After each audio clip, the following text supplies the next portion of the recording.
मालिक को भी इसी तरह एक अच्छे वकील से रब्ता करना चाहिए और वो आपको लीगल नोटिस देगा कि आपने मेरे साथ एक मुआहदा इतने में किया, इतना टाइम मुकर्रर हुआ, आपने इतनी रकम अदा की और बकिया रकम जो है वो आपकी इतनी रह गई है, आपका टाइम गुजर चुका है, लिहाजा आप फौरी मुझसे रब्ता करें और अपनी जो रजिस्ट्री अपने नाम पे मुंतकिल करवाएं और बकिया रकम मुझे अदा करें।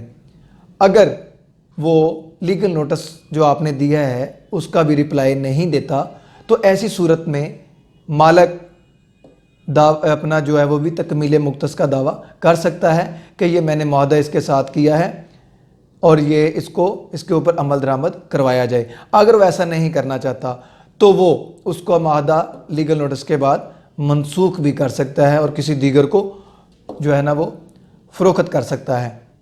तो नाज़रीन, यहाँ पे मैं आपको बताता चलूँ कि जब भी आप कोई मकान, दुकान या प्लाट फ़रोख्त करते हैं तो यहाँ पे रकम वसूली या अदायगी की सूरतें हैं, मैं यहाँ पे बयान करता हूँ। एक नगद है, एक बजरिया चेक है, एक जो बजरिया बैंक है।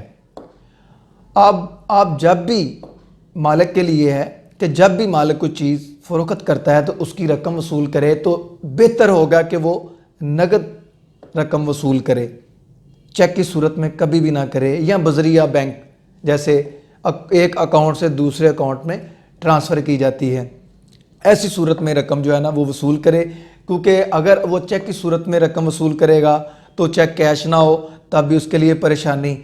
तो इसी तरह ख़रीदार के लिए भी है कि जब भी वो चाहे नगद रकम अदा करे तो रजिस्ट्री अपने नाम पे करवा ले, या अगर वो फ्यूचर जाके मुआहदा करता है कि मैं मुस्तकबिल में आपको बकिया रकम दूंगा, बकिया एडवांस में अदा कर रहा हूँ, तो इकरारनामा मुआहदा बै लाजमी तहरीर करें। क्योंकि अमूमन ये होता है कि आप नगद रकम देते हैं, रजिस्ट्री नाम पे करवा लेते हैं, लेकिन बाद में कोई दूसरा दीगर जो उसका वारस आ जाता है या कोई और आ जाता है तो वो उसको चैलेंज कर देता है।